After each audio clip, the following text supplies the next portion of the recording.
un orso è stata segnalata da un escursionista ai carabinieri forestali della provincia di Belluno. Segnalazione giudicata attendibile. Il sindaco avverte, serve cautela.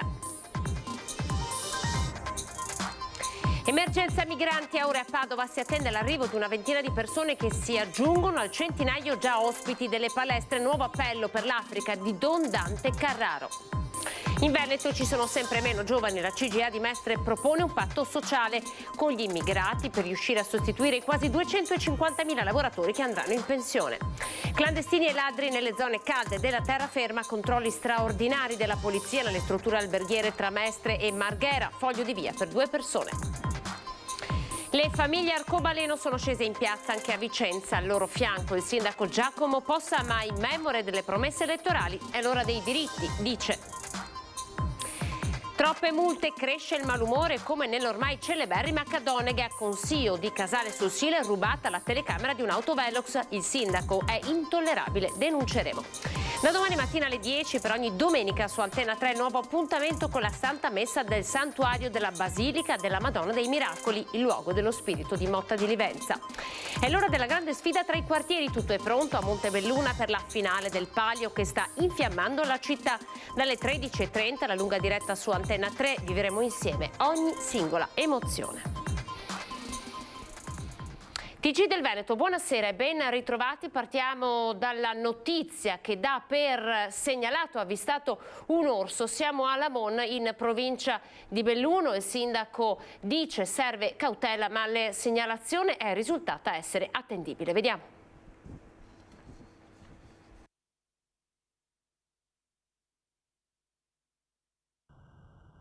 Un'orma stilizzata, il segnale di pericolo. Con questa immagine il comune di Lamon ha scelto di comunicare ai propri cittadini l'avvistamento di un orso nella zona di Laei, nell'area del Monte Coppolo. La notizia è stata confermata dai carabinieri forestali, cui un escursionista si è rivolto dopo aver intercettato il plantigrado.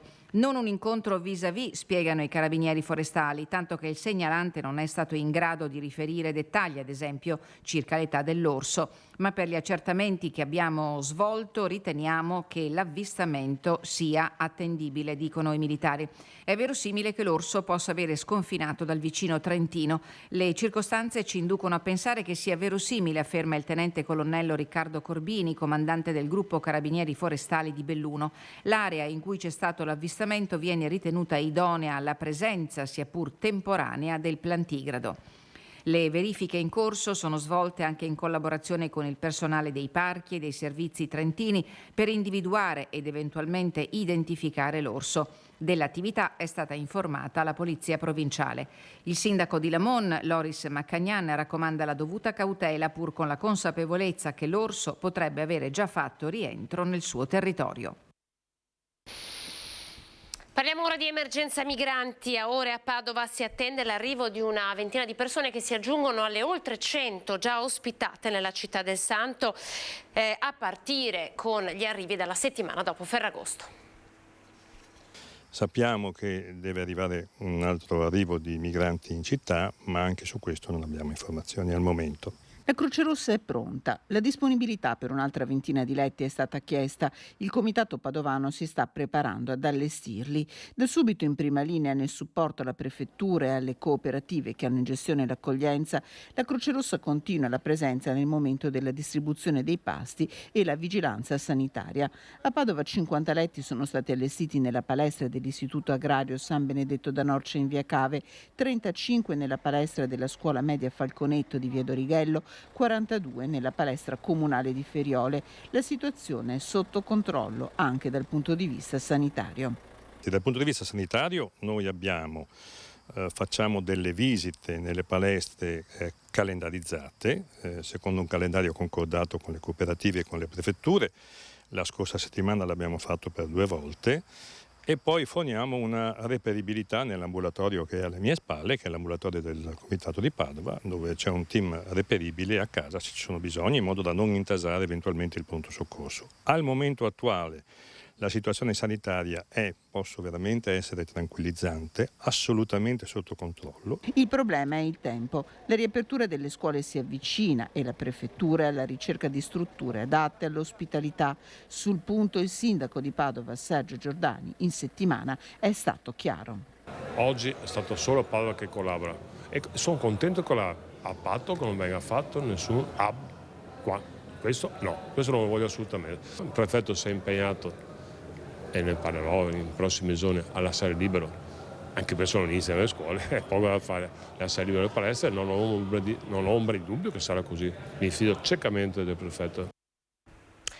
E di profughi e migranti parla anche Don Dante Carraro, anima dei medici con l'Africa QAM, con sede a Padova, è tornato l'altro ieri proprio dall'Africa. Sentite cosa ci racconta.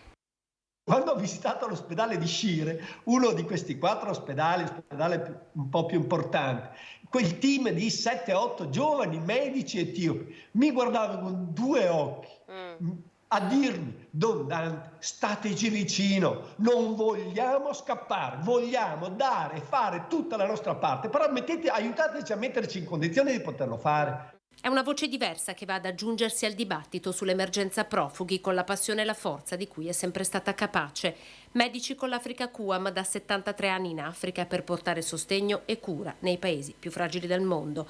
Una narrazione diversa è quella di Don Dante Carraro, tornato solo 2 giorni fa dal viaggio che l'ha portato insieme ad un altro medico vicentino, il dottor Vincenzo Riboni, in Etiopia, nel Tigray e poi in Sud Sudan. Su 4 ospedali dell'area, 2 sono stati bruciati e 2 funzionano al 30%. Quando capita questo, la gente scappa, cerca di trovare risposte altrove. E anche internamente, perché il grande fenomeno migratorio al 90% è intra-Africa. Il racconto di un territorio sfruttato, martoriato, ora alle prese con la delicata ricostruzione dopo una guerra interna. A partire sono gli stessi medici e sanitari che non trovano più le condizioni per operare in quei territori. Tanti giovani medici, infermieri, eccetera, che sono scappati, alcuni altri hanno provato a restare, per esempio. Allora, quelli che sono restati non hanno avuto il salario per 6 mesi. Su 6 milioni di abitanti nella regione del Tigray, 500.000 persone nell'ultimo anno si sono spostate. Oggi vivono nei campi profughi, ma non potranno restare lì a vita. Controlli straordinari della polizia nelle strutture alberghiere. Siamo tra Mestre e Marghera. Foglio di via per 2 persone. Squadra mobile, polizia amministrativa e locale hanno passato al setaccio diverse strutture alberghiere nella zona della stazione di Mestre, via Piave, e via Fratelli Bandiera a Marghera. Si è trattato di accertamenti amministrativi finalizzati a evidenziare situazioni di degrado e criminalità. L'attività della questura mira infatti a verificare la regolarità nella gestione delle ricezioni alberghiere, sia per evitare mancate identificazioni degli ospiti, sia per contrastare la permanenza eventuale sul territorio di persone che possano costituire un rischio per la sicurezza e l'ordine pubblico. Negli hotel sono state così rintracciate 2 persone già destinatarie di un foglio di via obbligatorio dalla provincia di Venezia. Una è una donna sospetta borseggiatrice, l'altro straniero è risultato essere irregolare sul territorio nazionale, pertanto ha affidato all'ufficio immigrazione che ha avviato l'iter amministrativo per procedere alla sua espulsione. Ancora la cronaca, dopo il colpo di agosto a Borgo Ricco, la banda del SUV ha colpito invece a Vigonza 4 persone distinte a bordo di un SUV nero, hanno razziato un'abitazione nel tardo pomeriggio. Si vede anche l'erba un po' pestata e sono usciti da qui. Nessuno si è fatto male, ma per l'ennesima volta questa abitazione di via Tintoretto a Vigonza, dove Chiara Camporese Bellini vive con la famiglia, è stata razziata da una banda di ladri che già avrebbe commesso un colpo a Borgo Ricco. Agiscono in 4, distinti. Il palo è alla guida di un SUV scuro.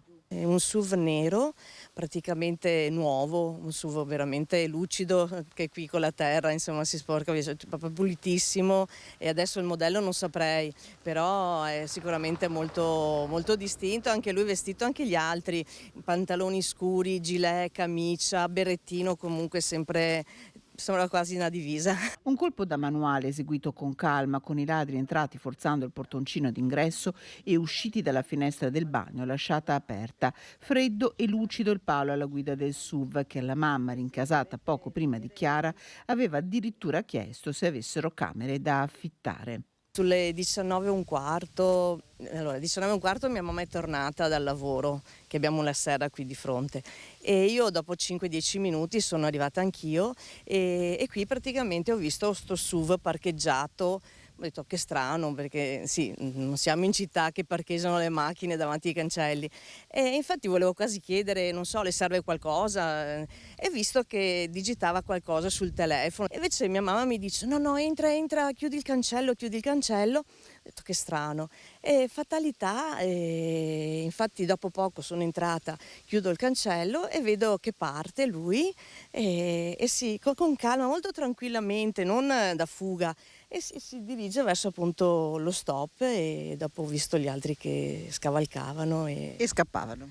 sì, ma con molto calma. In casa Chiara e la mamma hanno trovato un disastro, tutto rovesciato, armadi aperti per un bottino di poche centinaia di euro. Oro non ne abbiamo più, racconta sconsolata, perché purtroppo non è il primo furto subito dalla famiglia, proprietaria della vicina serra, in casa e anche nell'attività. Il fratello ha cercato di aggiustare il portone, ma adesso resta la paura. Di notte dice pure che ritornano, devi comunque blindarti dentro, ed è uno schifo, perché cioè, uno lavora per poi ridursi così, proprio non va bene, no. Nel Bellunese, per un mortale lungo la strada che costeggia il lago di Santa Croce, una frenata lunga 5 forse 6 metri dopo un sorpasso ad una velocità che i due motociclisti che hanno assistito alla tragedia hanno giudicato di crociera. È avvolto nel mistero l'incidente in cui ha perso la vita Massimo Rosa, 65 anni, veneziano, di dorso duro. L'uomo si è schiantato contro le barriere del Garrei all'altezza di una semicurva poco dopo il capitello dedicato a Sant'Antonio.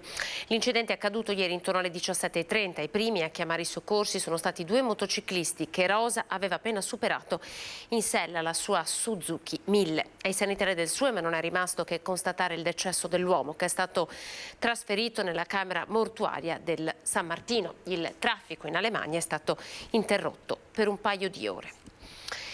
In Veneto ci sono sempre meno giovani, è la CGIA a dircelo, propone un patto sociale con gli immigrati per sostituire tutti i lavoratori che da qui a 5 anni mancheranno.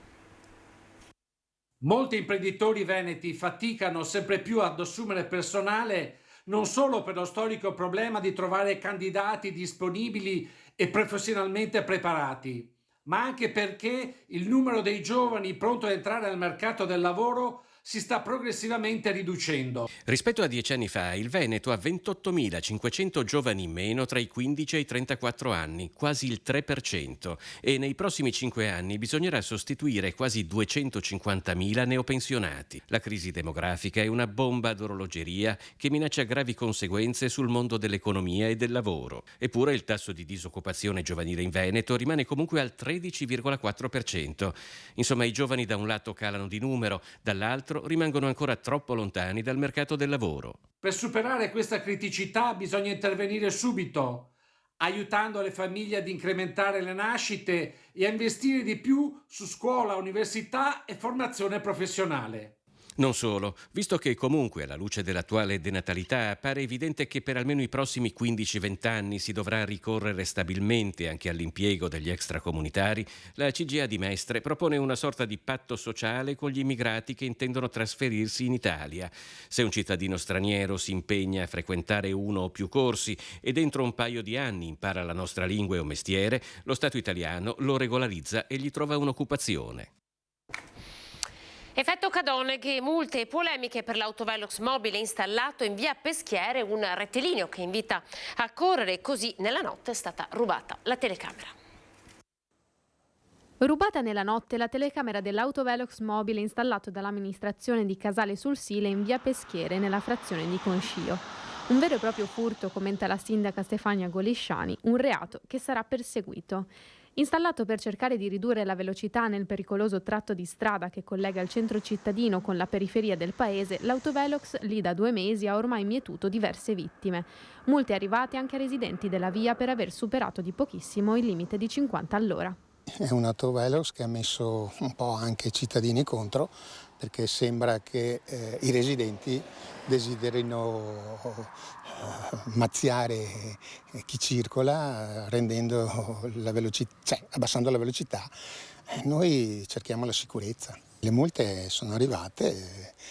Non nego che ne è arrivata una anche a me, abito davanti, superavo di pochi chilometri. Una storia che si ripete. È ancora viva infatti la polemica dell'autovelox della Discordia di Cadoneghe. Se da un lato il rilevatore di velocità riesce a rieducare i guidatori obbligando ad una velocità contenuta, vero è che i cittadini lamentano le multe ricevute per aver superato di poco il limite consentito di velocità. È lo stesso caso di Concio, dove i cittadini chiedono all'amministrazione solo sicurezza.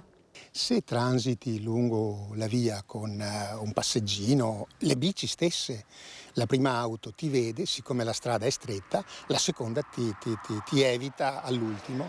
Tant'è che sì, è pericoloso uscire qua e quindi siamo segregati in casa.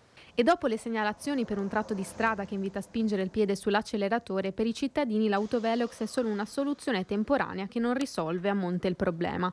Di risposta la sindaca di Casale, consapevole delle criticità della via, rassicura dicendo che l'installazione del rilevatore di velocità mobile è un modo per cercare di monitorare la situazione della strada.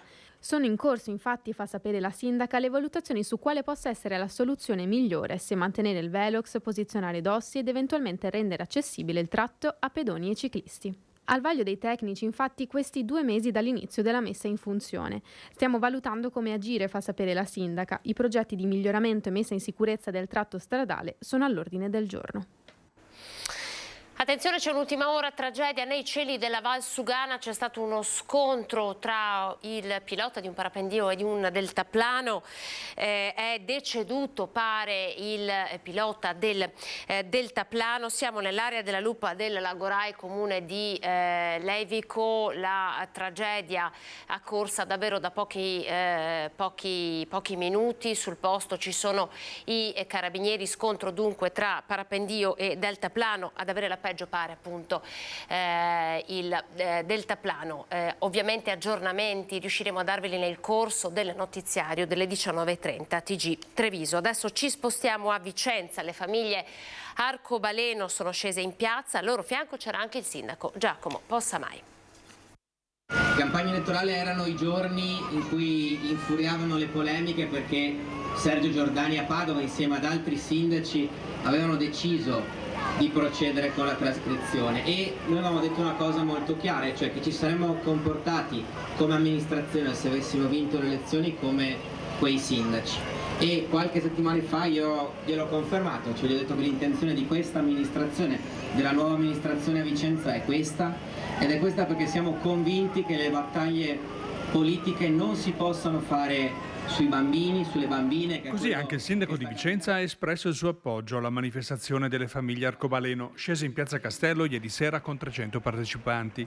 La volontà dei manifestanti è quella di opporsi al provvedimento della Procura di Padova che ha impugnato la registrazione dell'atto di nascita di 33 bambini nati all'estero da coppie formate da 2 mamme a seguito della procreazione assistita.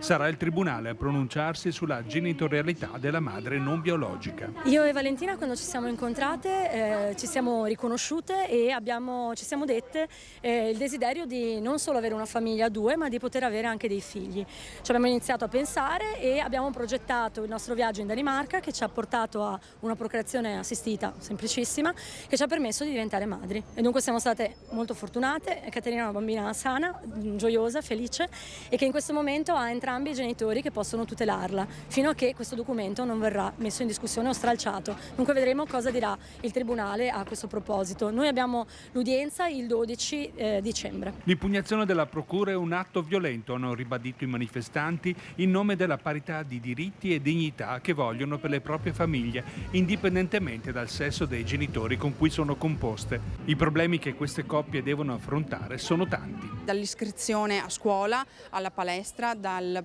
portare i bambini e le bambine dal pediatra, fare i vaccini, per non parlare di questioni più preoccupanti, come possono essere per esempio degli esami diagnostici invasivi che necessitano di un consenso informato che può dare solo il genitore legalmente riconosciuto. Le cure salvavita, anche in questo caso, possono essere acconsentite solo dal genitore legalmente riconosciuto. I ricoveri all'ospedale, solo una persona che lo Stato riconosce come parente può fare assistenza, visite e quindi è una vita fatta di deleghe quando si può e di privazioni nel caso in cui le deleghe non possano essere fatte. Siamo alle iniziative sul territorio, si parte questo weekend ad Asiago con Made in Malga. Eccola, applauso al gran maestro che ha completato l'opera. Il taglio e l'apertura della forma stagionata 10 anni di formaggio Asiago è stato il momento clou dell'11ª edizione di Made in Malga. Questo è un formaggio eccezionale con un gusto che ha una persistenza che non si trova in altri formaggi. L'Asiago è un formaggio che si presta a lunga e lunghissima stagionatura, quindi qui abbiamo una forma di 10 anni, ma nei magazzini abbiamo anche forme di 12-13 anni. Per questo fine settimana il prossimo il cuore di Asiago sarà invaso da bancarelle di formaggi e non solo, un'occasione per far conoscere le tipicità del territorio altopianese divulgando le caratteristiche di prodotti unici. Formaggio, ma soprattutto tutto quello che ruota attorno al mondo del formaggio, un indotto anche economico, un indotto culturale, un intero territorio che viene in mostra qui ad Asiago. Sì, non solo il territorio dell'Altopiano che ha una storia incredibilmente legata al formaggio, forse l'Altopiano e la zona di montagna che ha la storia più grande al mondo per quel che riguarda l'attività casearia. Per il primo anno a questa 11ª edizione di Made in Malga stanno partecipando anche le malghe dal Trentino. Sì, si sono associate al Consorzio Tutela diverse malghe dal Trentino, quindi abbiamo un paio più anche un caseificio trentino che è addirittura il caseificio cooperativo italiano più vecchio d'Italia, risale al 1864. Una kermesse salutata dallo storico motto dei produttori di formaggio rigorosamente in lingua cimbra.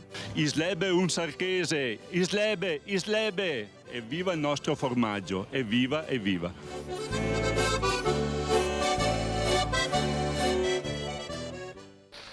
Prima giornata di gare, prima vittoria per l'Italia della scherma paralimpica nella prova di Coppa del Mondo di Busan. Siamo in Corea del Sud, un sabato super per il team azzurro condito da ben 4 medaglie. A salire sul gradino più alto del podio è ancora la nostra Bebe Vio che vince la gara di fioretto femminile B e conquista il 4º successo in altrettante tappe del circuito iridato. Tutto lo sport veneto abbraccia Bebe Vio e Matteo Dei Rossi, bronzo per lui, un oro e un bronzo sono un gran bel viatico per i mondiali paralimpici di ottobre a Terni, così il presidente Luca Zaia. Siamo al Palio del vecchio mercato di Montebelluna che domani Antena 3 a partire dalle 13:30 seguirà in diretta. Quanta gente di media ci sarà stata in questi giorni? Allora abbiamo avuto 7-8 mila persone a sera. In queste ultime sere, le prime sere un pochino meno perché era fresco, il tempo non era proprio eccezionale, però si parla già sommando ogni sera attorno alle 15.000 persone e il bello deve arrivare ancora. E il bello arriverà domani con la finale della corsa dei carri dal centro a Mercato Vecchio. È l'energia e la forza di un Palio che anno dopo anno sta crescendo a Montebelluna, oltre una settimana di eventi, di aggregazione per tutte le età, guardando soprattutto i giovani che hanno risposto in massa, come raccontano questi video di ieri e dell'altra sera. Oggi invece toccava al mercato storico fatto dalle contrade in gara. La prima trippa che avete venduto oggi, a che ora? 9:30, dai, più o meno, non è male. Dai. E i bogoi? I bogey sono già finiti da un pezzo. La gente è arrivata presto, 8:30 la piazza era abbastanza piena, speriamo che il pomeriggio... Ma hanno comprato? Sì, diciamo che è andata bene rispetto agli altri anni, speriamo che il pomeriggio sia molto più sfatiamo questa cosa che a Montebelluna tutti il braccino corto. No, c'è gente che spende, bisogna vedere dove va a spendere però. Oltre ai figuranti, ogni contrada ha anche il gruppo supporto atleti. È importante essere di supporto ai ragazzi che ce la mettono tutta e anche alle ragazze, quindi auguro il meglio a tutti quanti. Anche agli altri? In principale ovviamente al Biadene, poi anche tutti gli altri perché insomma fanno tutti la stessa fatica. Palio maschile che si disputerà domenica pomeriggio, mentre sabato finale del palio femminile con atleti e atlete al massimo della preparazione. Abbiamo cominciato da marzo molto bene, le ragazze erano super cariche, abbiamo un titolo da difendere e faremo del nostro meglio sicuramente. La squadra è cambiata ma la grinta c'è e lo spirito di iniziativa anche. Possiamo dire che prepararsi a correre il palio fa bene anche alla linea? Beh, sicuramente, sicuramente. Competizione tra contrade ma anche tra sessi della stessa contrada. La contrada di Busta, per esempio, l'anno scorso ha vinto il palio donne, i maschietti non hanno fatto altrettanto bene e si sono presi qualche sberleffo. Appuntamento con il gran finale di domani pomeriggio. Venire presto per trovare posteggio per l'auto, perché insomma non è facile. Se invece non avete tempo e non avete voglia o abitate lontani su Antenna 3 c'è la diretta che inizierà alle 13:30 con una trasmissione di avvicinamento al palio e dalle 16 poi la diretta che ci accompagnerà.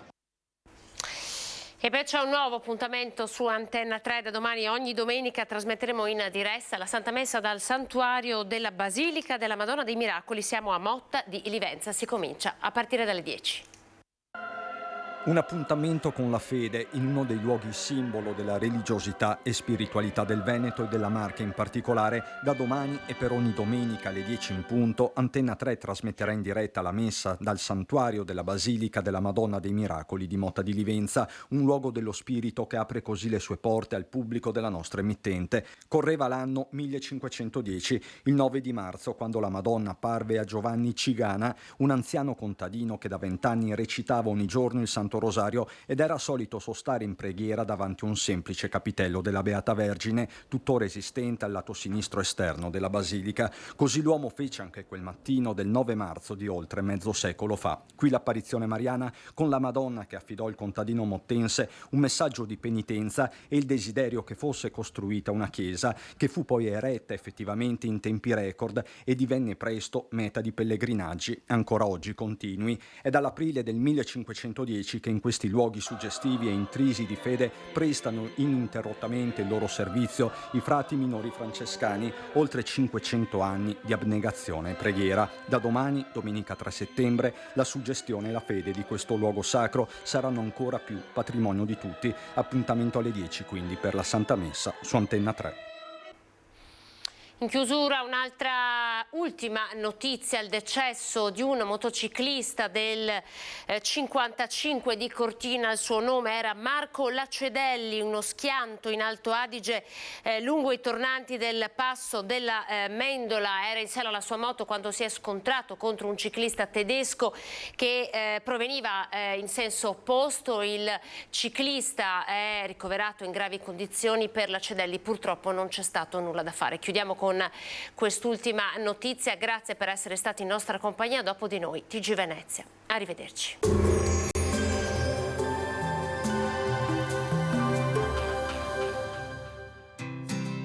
L'Unic Star, le uniche pagliette antibatteriche in commercio, prodotte anche per i marchi più importanti, sia nazionali che internazionali.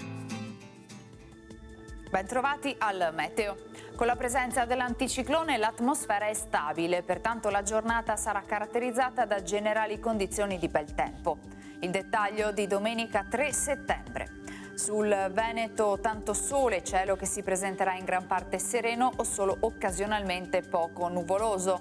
Non sono previste piogge. Il clima sarà gradevole con temperature minime sui 13-20 gradi, massime comprese tra 27 e 30 gradi all'incirca. Spostiamoci ora sul Friuli Venezia Giulia. Anche in questo caso sarà una giornata soleggiata con cielo limpido, sgombro da nubi, velato sui rilievi. Temperature minime tra 16 e 20 gradi, massime sui 29-30 gradi. Infine diamo uno sguardo al Trentino Alto Adige. Anche in questo caso prevarrà il sole, lo vediamo dalla grafica, salvo la presenza di nubi basse mattutine. Temperature minime intorno ai 14-18 gradi, massime sui 31-33 all'incirca. Dal meteo di Antenna 3 per ora è tutto, grazie per l'attenzione, arrivederci.